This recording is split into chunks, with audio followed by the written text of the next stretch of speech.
አቶ ረሃም የምርጫው ጉዳይ ገና ብዙ ያከራክረናል እንነጋገርበታለን ገና ተጀመረ እንጂ አሁን ደግሞ የሀገራችን የጸጥታ ጉዳይና የጦርነቱን በተመለከተ ሁሌ ቃለ መጠይቅ የምናደርግለት የሥራ ባልደረባችን ኮሎኔል መኮንን ተስፋ አለ ጠራትልን ኮሎኔል ወዳይቱን ያስሎሞ እንደምትነበር ሰላም ነህ ወይ እንዴት ነህ ሰላም ነኝ ከዚህ ከስቱዲዮአችን ደግሞ ለየት ባለ ሁኔታ አቶ ረሃሚም አላዛር ዚላ አለ እሱም አብሮ ያስተናጋጅ ነው ሰላም በለውና ወደ ቀጥታ ጉዳያችን ደህና ነው ወይ እኔ ስለልጋሽ ረሃሚም በጣም የማከብረውና የምወደው ሰው ነው አመሰግናለሁ ትልቅ ሰው ቢደረስልኝ ዘረውት በደረገኘቱ አመሰግናለሁ እስቲ የመጀመሪያው ጥያቄ አቶ ረሃሚም እንድጠይቅ ላድርግ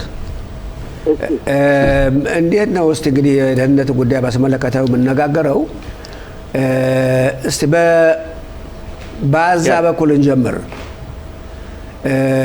የአዛ ጉዳይ እንግዲህ እስራኤል 60 ከመቶ የሚሆነውን በቁጥጥሯ ስር አውላለች 70 መሰለኝ ነው ወደ 70 አካባቢ ከዛ ቀሪውን ሐማስ ያለበትና አሁን ይህን አካባቢ ባስመለከተ የተረጋጋ ነገር ለመፍጠር ብዙ ሽርጉድ እንዳለ ነውና አንተ እስቲ እንደው ግለጽልን ምን ይመስላል ወደ የትስ መሄድ ይመስልሃል ይኸውላችሁ የአዛ ጣፈንታ ምን ጊዜም 70 ዓመት አነጋጋሪ ነው እንደምታውሰማ ዓመት በላይ በአሁኑ ሰዓት ግን በተለየ ሁኔታ ከጥቅምት 23 ጀምሮ ሐማስ ባደረገው ጥቃት እስራኤል ቆራጥነቷን እያሳየችና 60% የሚሆነውን የአዛን ሰፈሮች ይዛ ትገኛለች ከዛ ማደራደሪያ አካላት እንደ ካታር እንደ ቱርክ እንደ ግብጽ ሌሎችም በተለይ በአሜሪካ ሀያላን ሀገር የሚመራው አካል እነሆ ትላንትና ከጠቅላይ ሚኒስትሩ ጋር ቶኒ ብለር ያሉበት የእንግሊዝ ፕራይም ሚኒስተር ጠቅላይ ሚኒስትር የነበሩ የዚህ አካል ዋና መሪ የሆኑት ጀነራሉ የሚመሩት ይህን ድርጅት በላይ የሚባሉት የሁንጋሪያ ሰው ናቸው በተለይ ደግሞ የፕሬዚደንት እንግዲህ የፕሬዚደንት ልዩ አማካሪ ኩሽነር የነበረበት ትናንትና ከጠቅላይ ሚኒስትሩ ጋር ለ4 ሰዓት ያህል የፈጀ ንግግር ተወስደዋል ውይይት አድርገዋል የዚህ ውይይት በመጨረሻ ላይ ኩሽነር ዛሬ ለረሸት ፎክስ እንዳስተላለፈው ከሆነ በአሜሪካ ነው የሚገኘው አንደኛ ሐማስ ትጥቁን መፍታት አለበት መሳሪያውን የሚቀበለውም የአሜሪካ አካል እንጂ ሌላ አካል የለም መሆን የለበትም ግብጽ ነበረች ካታር ብላ ነበር ቱርክ ብላ ነበር ጠቅላይ ሚኒስትሩ ግን ያሉት በምንም ተአምር ይሄ ነገር የሚሆን አይደለም መሳሪያውን የሚቀበለው የአሜሪካ አካል ወይም የአሜሪካ ጦር ኃይል ነው ያም መሳሪያ መውደም አለበት ሌላው ሁለተኛው በተለይ ዋሻዎቹ እሱ በያዛቸው ቦታዎች ያሉ ዋሻዎች በሙሉ መውደም አለባቸው ይሄም ፒሩዝ አዛይም ነው መጀመሪያ የሚደረገው መሳሪያው መሰብሰብ አለበት ሐማስ ግዛቱን መተው አለበት አዛም ከዛ በኋላ ነው መሰራት ያለባት ብለው ከ15 ነጥቦች መካከል ትልቁ ሰነድ የሆነው ይህ ሁኔታ ነበር ሆኖም ግን እነዚህ አደራዳሪ አካላት እነዚህ ልዩ ኃይላት በተለይ በአዛ ውስጥ ባለው ችግር እንግዲህ እንደሚገባችሁ አዛ ውስጥ ዛሬ በጣም ችግር አለ በተለይ እንዴት ነው የሕክምናና አገሪቱ እንደፈረሰች ይታወቃል የሕክምና ሁኔታ በጣም አስቸጋሪ ነው ቤቶች ፈራርሰዋል በሚቀጥለው ክረም ብዙ በዚህ ክስተት ስለሚጎዱ አዛን መልሶ መገንባት አለብን የሚል ሁኔታ ነበር ያም ሁኔታ የአሜሪካ ፍላጎት ነው ሆኖም ግን ከዛ በፊት ጋሽ ረሃሚም ለአንተም ለህብረተሰቡ ማስረዳትም ነበር የምፈልገው ጀነራል ኩሽነር ልዩ ተወካያቸው ትራምፕ ከተለያዩ የሐማስ ቡድናት ውጭ ስለሚኖሩ በተለይ የአሁኑ ሰዓት ማስካል ከሆኑት እኛ እንኳን ባለፈው ጊዜ ለመጉዳት ሞክረን ካታር ላይ ከሞት የተረፉት እሳቸው በዚህ በኩል ተሹመዋል። እንዴት ነው እሳቸው ጋርም ንግግር አድርገዋል። ይህ ሁኔታ ወዴት ነው የሚወስደን ካልከን ነገሩ እስራኤል ሀገር በዚህ ሁኔታ በደንብ ከቆመች ጥሩ አቋሟ ግልጽ ከሆነ ምናልባት ትራምፕ ይቀበሉታል። ዙሮ ሐማስ ይሄን ሁኔታ ካልተቀበለ ጀነራል ኩሽነር እንዳሉት እስራኤል ይሄን ድርጊት በተለይ በአዛ በኩል ገብታ ሐማስን ትጥቋን ታስፈታዋለች።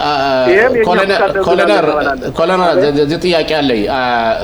አዛን በተመለከተ በአጠቃላይ ጠቅላይ ሚኒስትር ቢንያሚን ኔታንያሁ ደጋግሞ ያሉት እንዴት ነው እኛ ሐማስን እንደመስሳለን እስከ መጨረሻው በዕብራይስጥ ኒጻሆን ሙኽላጥ ብለው ነበር። ይሄ በአይናችንና በተግባር እየታየ አይደለም።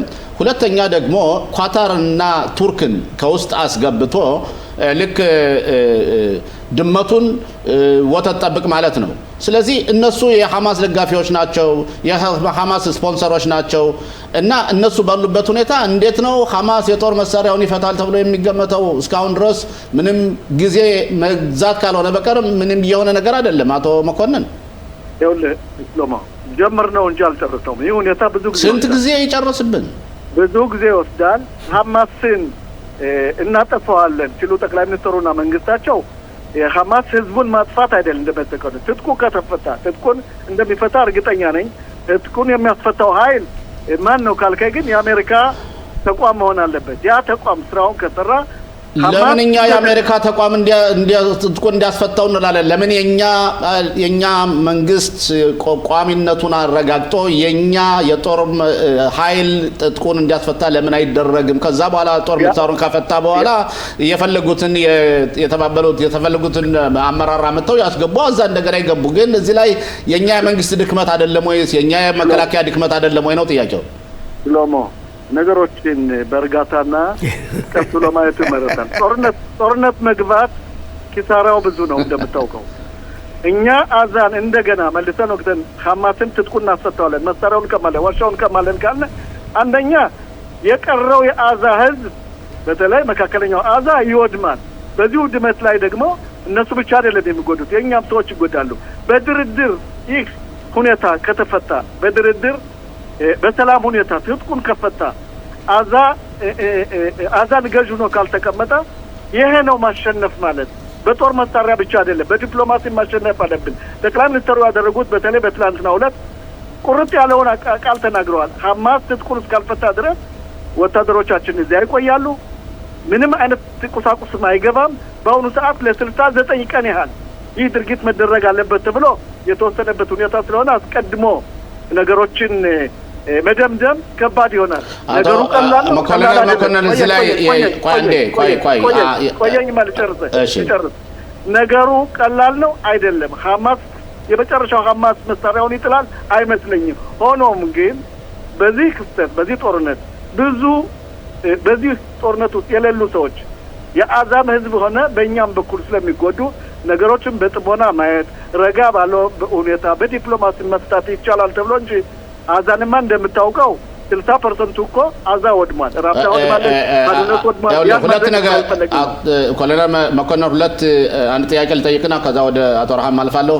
ይኸውልህ አንደኛ 27000 ታጣቂዎች አሁን እየሰለጠኑ የጦር መሳሪያ እየያዙ ሐማስ እያሰለጠናቸው ከያዘበት ቦታ እዚህ ባለበት ሁኔታ ነው ያለ።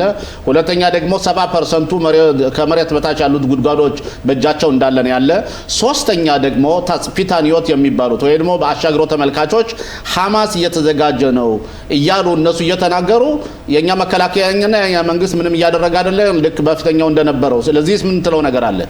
ልርዳ ላይ እኔ ልርዳ አንድ ይቅርታ አገልኝና ይኸውልህ ሽሎሞ አንተ የምትለው ስሜትህን የፈጠራ እንትን ነው የምታወራ ያለው። የፈጠራ አይደለም። ቆይ ልነግርህ እኔ በተጨባጭ ያለው ሁኔታ ነው የምናገረው።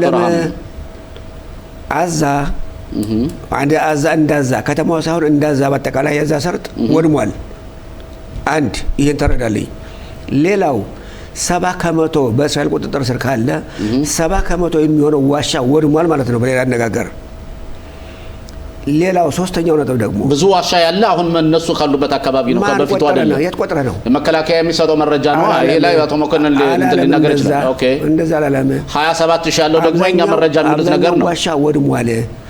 አሁን 72,000 ነው 27,000 ያሰለጠናው ማን ቆጠረ ይውላ የታየ ነው የኛ መከላከያ መረጃ እንደዚህ የሚል እኔ አላየሁም እና አቶ መኮንን እንጠይቀው እንችላለን አላየሁም እንደዛና እኛ በስሜት የምንመለከተው ወይም ይሄን የሚያንቀሳቅሰውን አካል ስለምንጠላ አስመስለን የምንናገረው ነገር እንጂ በተግባር እንደዚህ አይደለም አቶ መኮንን የምትለው ነገር አለ በዚህ ጉዳይ እኔ ከጋሽ ረሃምም መጨመር መቀነስ ስለሚሆንብኝ ጋሽ ረሃምም እንዳለው አንደኛ መካከለኛው አዛ ዋሻዎች የሉ አልልም ዋሻዎች አሉ ይታወቃሉ ምንድነው ምልክት ተደርጎባቸዋል ግን ትንሾች ናቸው ብዙን አውድመናል ጋሽ ረሃምም እንዳለው 70% አዛ ክፍል የወደመ ምንም አይነት ቁሳቁስና ነዳጅ የሌለበት ቦታ ህንጻዎች የፈረሱበትን ቦታ የኛ ወታደሮች ገብተው መካከለኛው አዛን ያውዱም ማለት ጄኖሳይድ የሚባለው ሊፈጠር ነው ስለዚህ ነገሮችን ቀስ ብለን ተከን ባለ ሁኔታ ብናያቸውና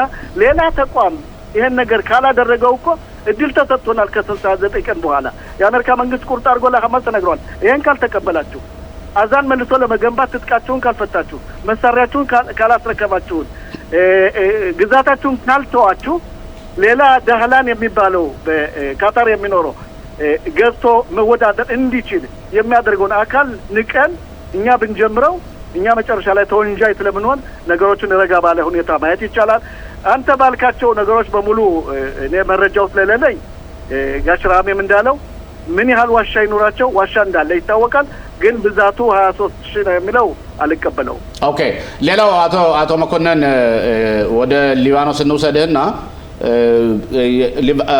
እስራኤልና ሂዝቦላ ያው በአሜሪካ ማስገዳጅነት የጦር ማቆም አድርገዋል ግን ባለፈው ሂዝቦላ ትንኮሳውን እንደቀጠለ ነው በትላንትናው ዕለት ደግሞ ሁለት ሊደሮቻቸውን አጥቷን ሐማስ ሂዝቦላ ምንድነው የሚፈልገው ከእስራኤል ይላል ነው የሂዝቦላ ፍላጎት የኢራንን መልእክት መቀበልና መተግበር ነው እንደምታየው ማንኛውንም ፈንጅ የተሸከሙ ድሮኖች ቢመጡም ወይም አንዳንድ የሚጎዱ አካላት ባለበት ሰዓት መከላከያ ካለው ቦታ ሆኖ በየትም ይግቡ በየትም እያወደማቸው ነው በተለይ የሩዋዳን የሚባለው በመሪ ደረጃ ተቀመጡትን እያወደበ ነው አዛም አጋፍ በነገራችን ላይ አዛም ይሄ ነው የሚደረገው መከላከያ አይተኩስም ጥቅም 7 የገቡ ሰዎች እየዞሩ ነው የሚለው ሁሉ ተቀባይነት የለውም እንደምታዩት ትላንትም አዛ ላይ ሁለት በጥቅም 7 በዚህ ድርጊት የተሳተፉ ድማጥ እየተመቱ ነው ስለዚህ በዛም በኩል የኢራንን መልእክት በመቀበል ሐማስን መልሶ መደራጀት ይፈልጋል ሂዝቦላን መልሶ መደራጀት ይፈልጋል ምክንያቱም መልእክት የሚቀበሉት ባጀት የሚቀበሉት እንዲያውም አልፎ ተርፎ አንዳንድ የምሽማሮታ ማፍቴኻ አካላት በግብጽ አድርገው ወደ አዛም ገብቷል የሚል መላምልቶች አሉ በተለይ ግን ሊባኖስ ውስጥ ገብተው እነሱን እንደገና መልሶ ለማደራጀት እየፈለጉ ነው ይህ የሚያደርገው ማን ነው ኢራን ነው ኢራን ምን ጊዜም እንደምታው በአሁኑ ሰዓት እንዳሸናፊነት ተቆጥራ የሆርሙዝ በር እንኳን ቢዘጋ እኔ ነኝ ምዘጋው እኔ ነኝ ከመከፍተው ቀረጥም የምቀበለው እኔ ነኝ ዓለምን ለማንበርከክና የምታደርገው ሂደት መልሶ ጦርነት ለመክፈት እየተዘጋጀ መሆኑን ያሳያል ኦኬ ስለዚህ እኛ ከዳር ቁመን ነገሮችን ቸላ ያልናቸው አይመስለኝም እየተመለከታቸው ነው እያየናቸው ነው ብዙ የደህንነት አካላት ስራ እየሰሩ ነው ምናልባት እንኳን ፕሬዝዳንት ትራምፕ ይሄን ጦርነት በሰላም በተለየ ሁኔታ የኒውክሌሩን ሁኔታ አልተውትም የኛም ትልቁ ስጋታችን ኒውክሌሩ ነው ሌላውን የመቋቋም አቅም አለን ኒውክሌሩን ግን ማምረት ከቻሉ ከማምረታቸው በፊት እስራኤል በራሪ አየሮቿን ይዛ ንቁና እንቁ የሆኑ ፓይለቶቿን ይዛ ይሄን ነገር እንደምታወድመው አልጠራጠርም ነገሩን መዘዙን የምታመጣው ሁሉ በመካከለኛው ምስራቅ ኢራን ናትና ትኩረት መሆን ያለበት ወደ ኢራን እንጂ ሌሎች ተንቀሳቃሽ አካላት ሂዝቦላም ቢሆን ከ70% በላይ ሰፈሮች የወደሙ ህዝቦቹ ትላንትና እንኳን የነበሩበትን ሰፈር ለቀው ወደ ዶሃና ወደ ቤሩት የገቡ ናቸው ስለዚህ ምን ጊዜ ቢሆን አለው ለማለት እንጂ በእውነት ምናልባት አንዳንድ ጊዜ ጉዳት ሊያደርሱ ይችላሉ ግን መከላከያ እነሱን ልፋት የመምታት አቅም ጉልበት አቶ ረሃምም ጥያቄ አለው ላንተ ወይ ሐሳብ ነው አስተያየት ሂዝቦላን ባስመለከተ አንተም ጠይቀሃል። ሂዝቦላን ባስመለከተ የሊባኖስ ጉዳይ በርግጥ ብዙ ሰፋ ያለ ውይይት የሚያስፈልገው ነው። ግን አጠር ባለ ሁኔታ አሁን የእስራኤል መከላከያ ሰራዊት ትኩረት ሰጥቶት ያለው ሊባኖስ ውስጥ እዚህ አንድ ጋራ አለ። እዚያ ጋራ አሊ አታሃር የሚባል ጋራ አለ። እዚያ ውስጥ የሂዝቦላ ቀንደኛ መሪዎችና የኢራን አሰልጣኞች እዚያ ውስጥ ተደብቀዋል የሚባል ነገር አለ። ያን ነው እስራኤል አሁን አትኮራበት ያለችውና ጊዜ ጠብቃ ያንን መጉዳት እየፈለገች ነው ያለችው እስራኤል። ከዚያ በተመለከተ ኢራን ያው እንደምናውቀው እሷ ናት የሁሉም መረቧን ዘርግታ ሁሉንም የምታንቀሳቀስ ያለችው። ኢራን ያው ተዳክማለች። ግን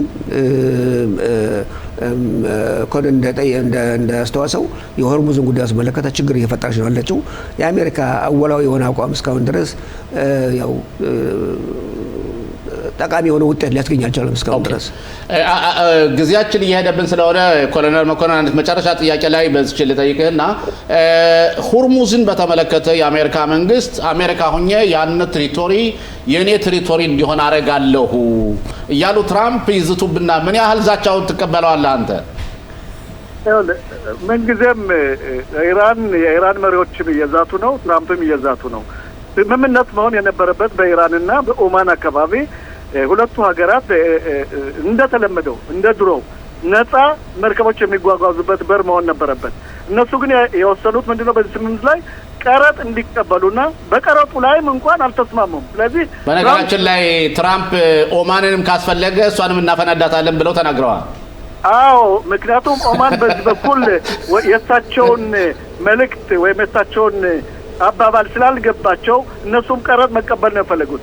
ቀረጥ የሚቀበልበት በዓለም አቀፍ ሕግ የማይፈቅደውን ቀረጥ መቀበል ማለት ይሄ ዝሮ የአሜሪካን ደካማነት ስለሚያሳይ ትራምፕ ምንድን ነው ያሉት? በአሁኑ ሰዓት ሆርሙዝ ነፃ ካልሆነች፣ ነፃ የመርከብ ማለፊያ በር ካልሆነ ይሄን ቦታ እኔ እቆጣጠረዋለሁ ነው የሚሉት።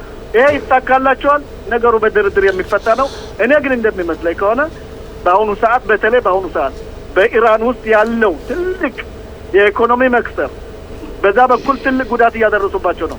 የነዳጅ አለማውጣት በህብረተሰቡ ላይ ትልቅ የሆነ ተቃውሞ ስለሚፈጥርባቸው እነዚህ መሽማሮት አማፍተካ የሚባሉት ይሄን ያውቃሉ። ምናልባት ወደ ድርድር መጥተው የኒውክሌር ሁኔታቸውን ትተው ህብረተሰባቸውን ለመታደግ ከሞከሩ፣ ካልሆነ ግን ትራምፕ ከኖቬምበር ምርጫ በኋላ ወደ ጦርነቱ የሚመለስ መስሎ ይታየኛል። ጥሩ። እንግዲህ ቆይተና ያለን የትራምፕን ነገርና የኢራንን ጉዳይ በተለመኛ ላይ ተጽዕኖ ስለሚፈጥርብን ቆይተና ያለን። ኮሎኔል መኮንን እንደ ሁሌውም የምታደርግልን አስተዋጽኦ እያመሰገን ሁለተኛ ሳምንት ገና ደህና ቆይልን። ሰላሙን በጣም አመሰግናለሁ። ደህና ዋሉ። ሰላም።